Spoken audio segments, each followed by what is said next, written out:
Hey Rupa, how are you today? Hey Andrea, I am doing well. How are you? Good, good. I'm here. My cat is listening with us as usual.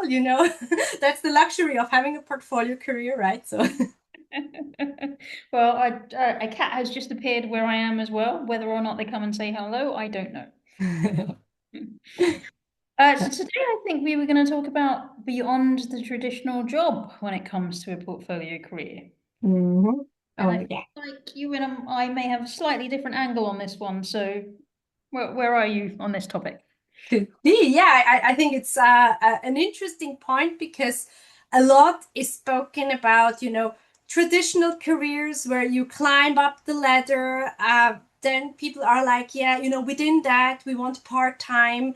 Then there is the idea of freelancing. And then there is this idea of portfolio careers. And to be honest, I've been talking to some journalists and really telling them, hey, you never talk about that option of having a portfolio career that does not exclude, the possibility of being half employed, half self-employed, even having your own company in a part-time part. I mean, as in my case, right? I have a company, I lecture, and sometimes I'm employed maybe 1 or 2 days per week, or I have projects. So yeah, how did you see the traditional? I think there has been a misconception over the last decade or two that being portfolio or having a portfolio career means that you don't have a proper job, and it means that you're self-employed. And so, whilst that is one angle, um, I've certainly had a very successful portfolio career at different points in my life, having a full-time permanent role.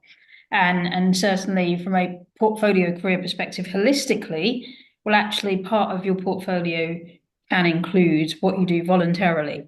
It can include, homework and how that all fits together, and it can include what you might be learning. So Mhm, it's not just about jobs and streams of income. It is the angle. mhm, mhm.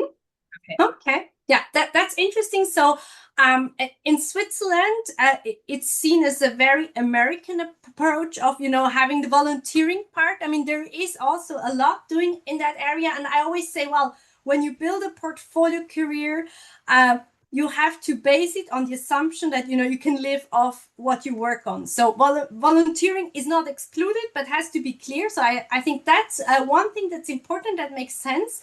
The other thing you said that you've had a portfolio career having just one role, um, that's probably where we differ because for me, if I have just one job, and yes, there can be lots of job variety, but one part of having a portfolio career is also that there is no, let's say, corporate politics. So even though there is a lot of diversity, I would not necessarily call having one role a portfolio career. So in that context, it would be more, okay, the interests are taken care of outside of that one role, if you like.